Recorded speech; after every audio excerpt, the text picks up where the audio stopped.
오늘 저녁에도 이렇게 소수 중심의 예배를 드리게 되었습니다. 저는 이번 주쯤이면은 교회 예배가 어느 정도 자유로워지지 않을까 이런 예측을 하고 또 생각을 했는데, 코로나 위기가 그야말로 이 더 큰 퍼펙트 스톰이 되어가지고 우리 사회를 지금 완전히 압도하고 있습니다.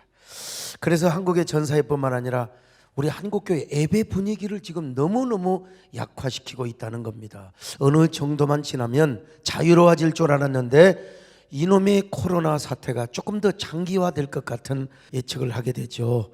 저와 우리 경기총회 목사님들이 우리 이재명 도지사님과 대화를 할 때 교회는 자발적으로 잘합니다.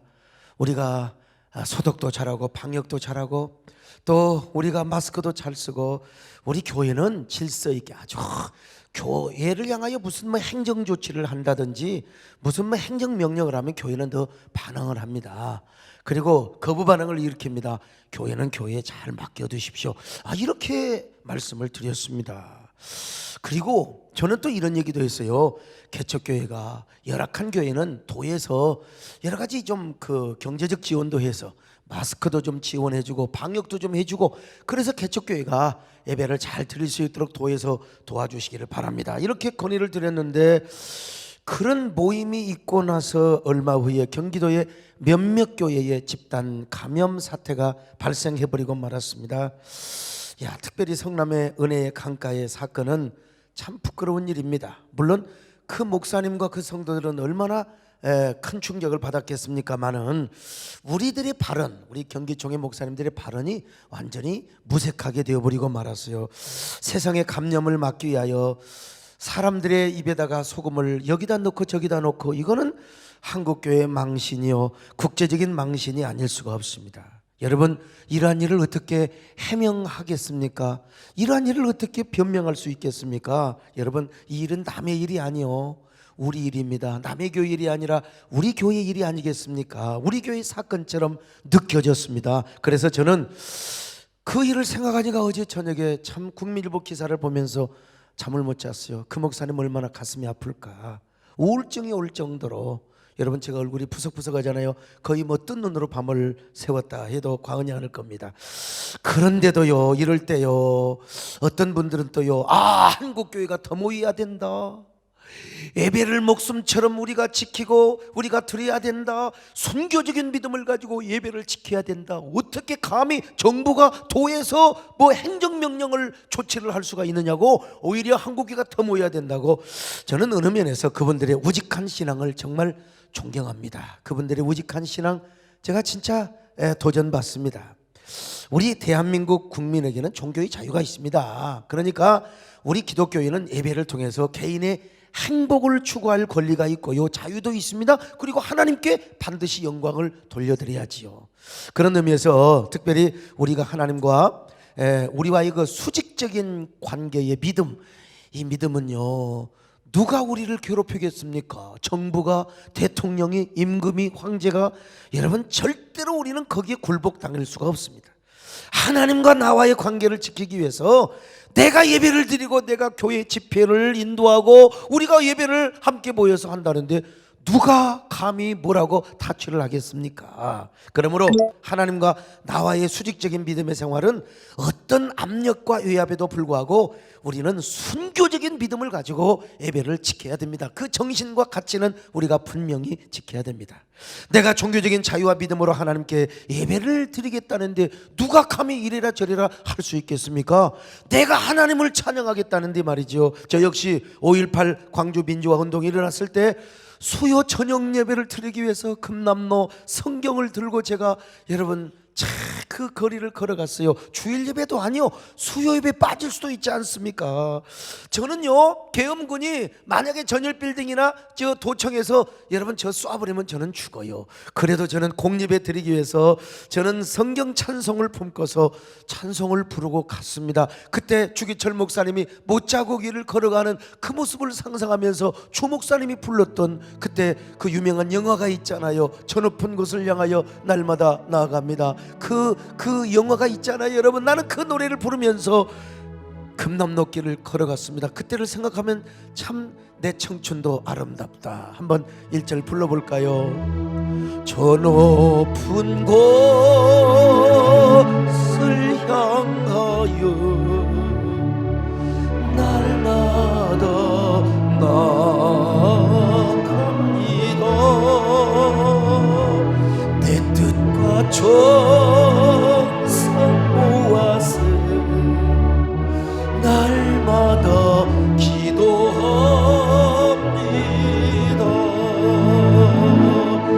내 주여 내 발 붙드사 그곳에 있게 하소서. 그것은 빛과 사랑이 언제나 넘치옵니. 그렇습니다 여러분. 우리의 예배를 누가 막습니까? 난 그래서 그분들의 주장 나 100% 동의합니다. 그러나 여러분, 우리 믿음은 수직적인 관계에서만 존재하지 않습니다. 우리의 믿음은 수평적인 관계에서도 적용을 해야 돼요. 오늘 오전에 이 말씀을 들으니까 몇 성도들이 저에게 문자를 보내주셨어요. 낮에 못 들으신 분들을 위해서 다시 한번 말씀해 주시고요, 그리고 이 부분만이라도 편집을 내서 유튜브에 좀 올려주시기를 바랍니다. 그래야 많은 분들이 아마 이해하는 데 아마 돕지 않을까. 여러분, 그렇습니다. 아무리 믿음이 좋은 사람이라 하더라도 우리는 사회적인 관계 속에서 우리는 관계적인 존재로 살아갑니다. 그러니까 우리가 믿음 생활하면서 여러분, 우리 교회 안에서도 마찬가지요. 막 남들은 조용하게 기도하는데 나만 소리치고 기도하면, 여러분, 고린도전서 4장에서 믿음 안에서도 공동체 안에서도 덕이 안 되니까 방언을 하는 사람은 덕이 되게 기도하라고, 여러분, 그런 말씀도 있지 않습니까? 하물며 우리가 정말 우리 믿음 생활하고 우리가 예배 생활을 하는데 우리가 사회적인 공동체에 사회 많은 다른 사람들에게 어떤 피해를 주거나 혐오감을 주어서는 안 된다는 사실입니다. 우리 예수님도요, 이웃사랑을 실천하라고 하셨잖아요. 아니, 율법의 총요약이 뭐라고 그랬어요? 하나님 사랑과 이웃사랑입니다. 마음을 다하고 성품을 다하고 힘을 다하여 하나님을 섬기지만 사랑하지만 그러나 내 이웃을 내 몸처럼 사랑하라고 했지 않습니까? 특별히 전염병과 관련이 되어서는 교회가 집단 감염의 거점이 되어서는 안 됩니다. 그러기 위해서 우리는요, 시대와 사회가 요구하는 기본적인 사항은 우리가 잘 지켜줘야 됩니다. 이것은 믿음의 상식이기도 하지요. 근데 몇몇 교회가 이제 집단 감염의 진원지가 돼버리니까 교회가, 여러분, 얼마나 사회적인 피난, 얼마나 무슨 전부 다 생수 생명강, 그래갖고 전부 요즘 뭐라고 한 줄 아세요? 그 요단강 교회 아니냐고 사회적인 비난이 쏟아지고 있습니다.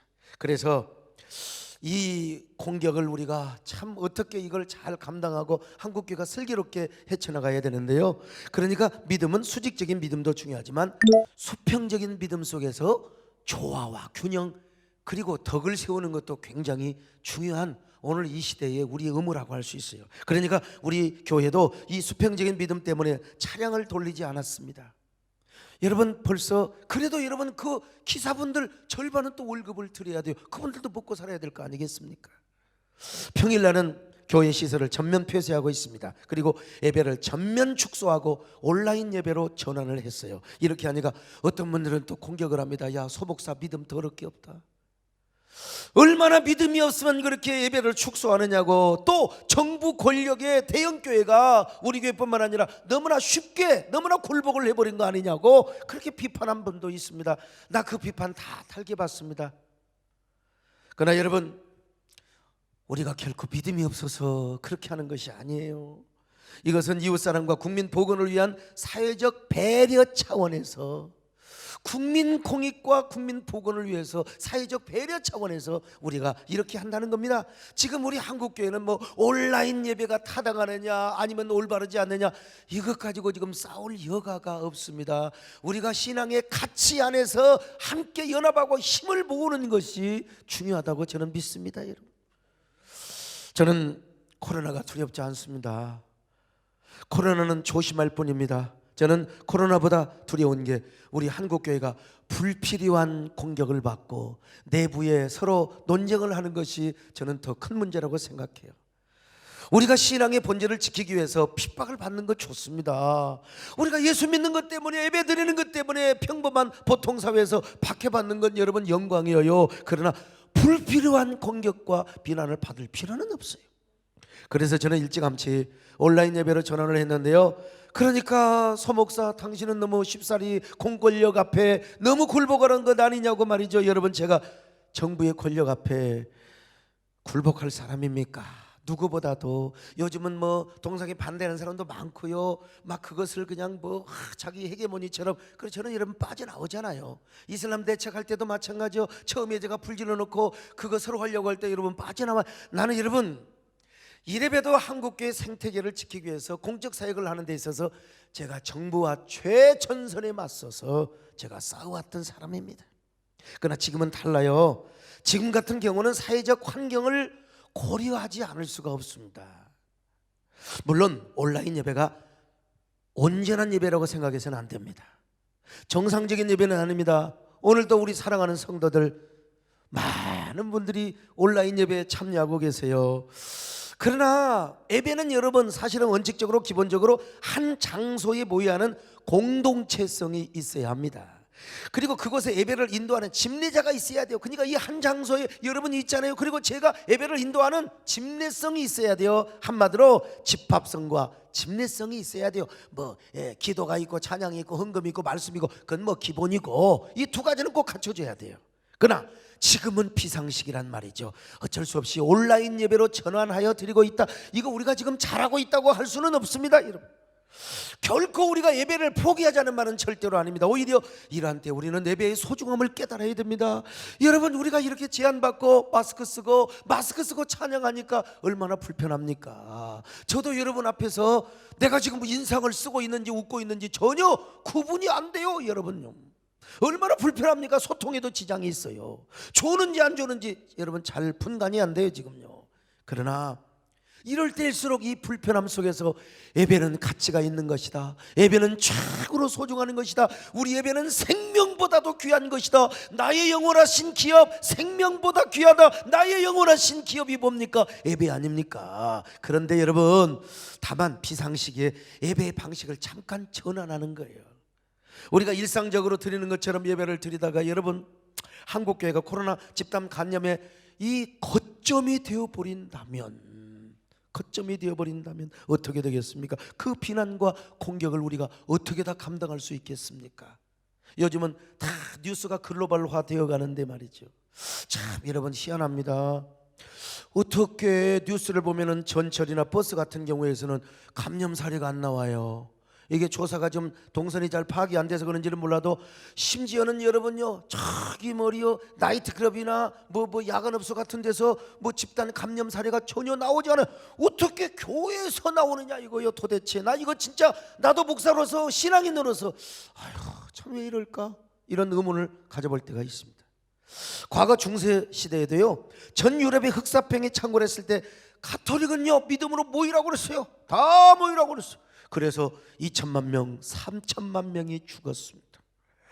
그러나 루터는 자신의 예배를 끝까지 인도하며 환자들을 돌보되 성직자들에게 필요 이상으로 오지 말라고 그랬어요. 오지 말라고 그랬어요.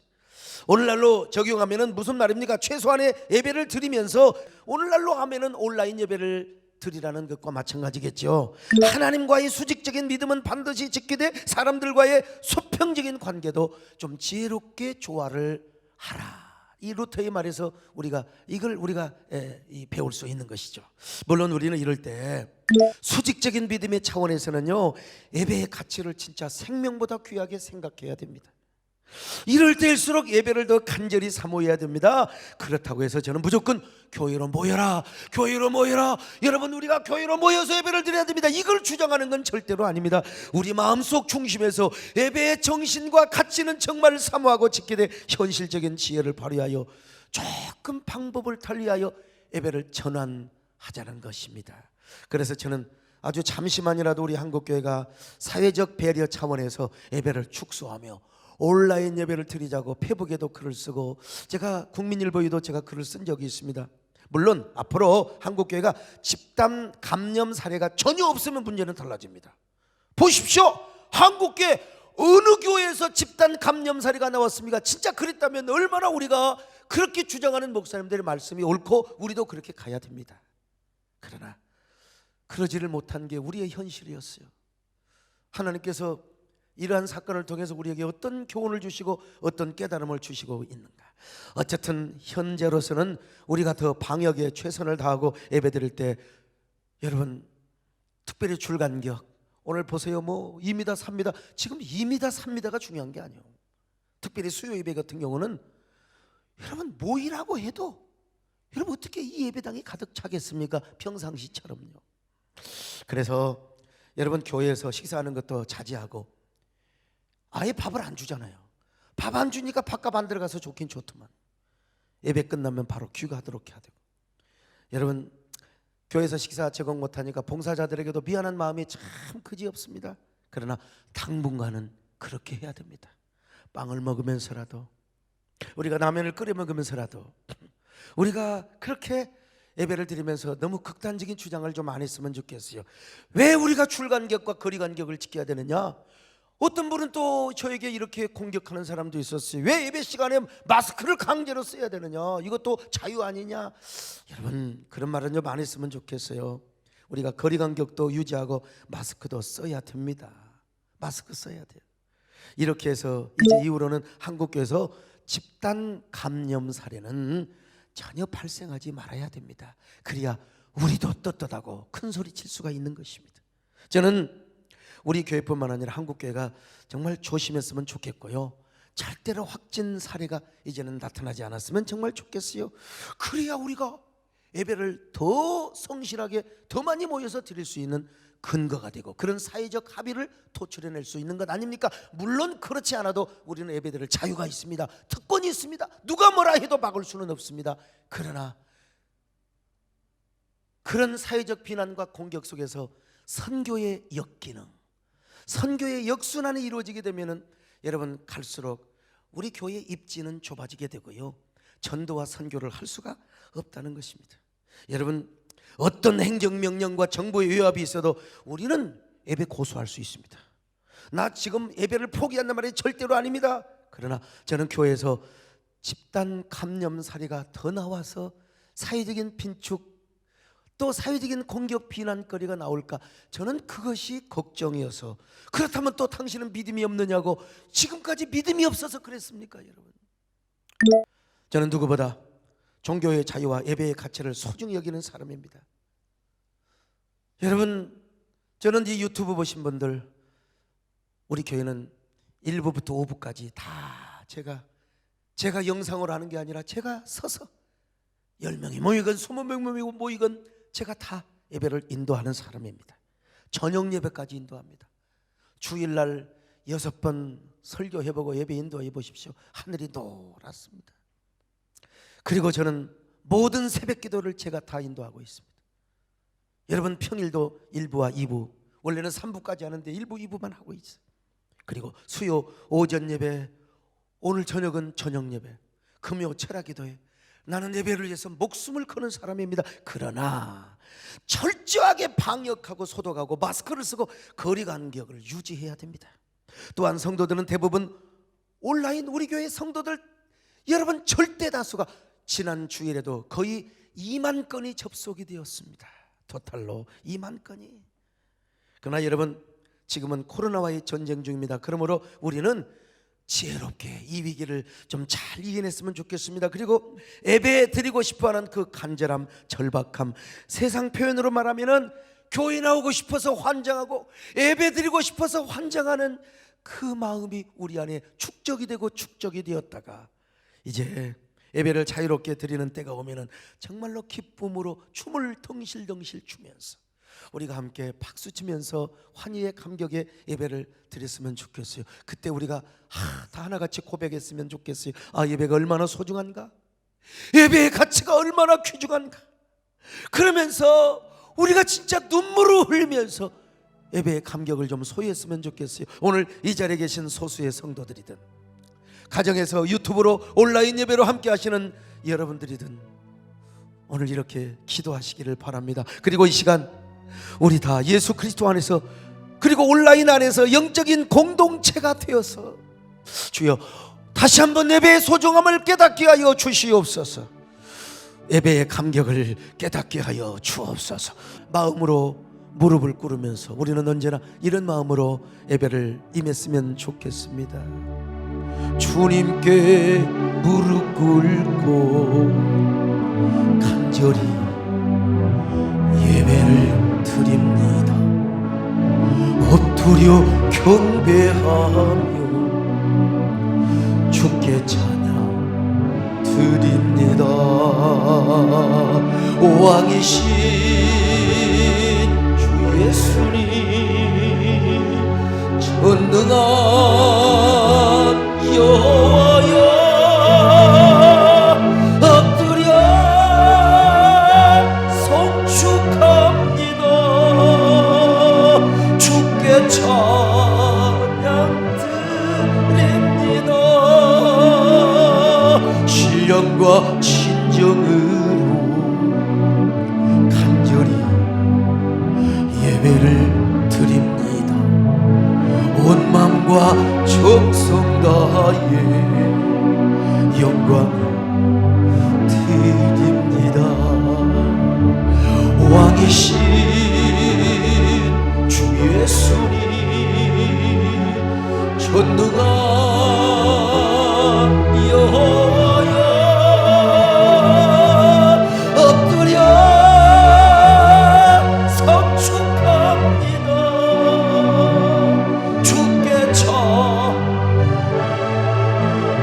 찬양드립니다. 주께 찬양드립니다.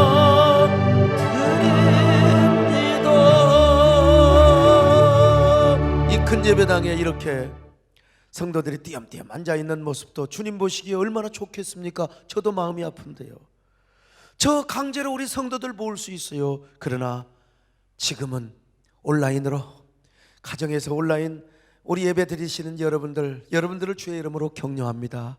절대 여러분들이 두려워서 이 자리에 못 나오는 게 아니요, 사회적인 배려, 우리가 국민 공익 때문에 양보하고 있다는 사실, 이런 자부심을 가지고 여러분들이 오늘 또 예배에 잘 임하시기를 바랍니다. 바로 오늘 문자를 보낸 분들이 바로 여기까지 이 설명을 좀 재탕을 해주시기를 바라고 이 내용을 좀 유튜브에 띄워주기를 바라는 그런 요청이 들어왔어요. 그래서 제가 여러분에게 조금 더 상세하게 말씀을 드렸습니다.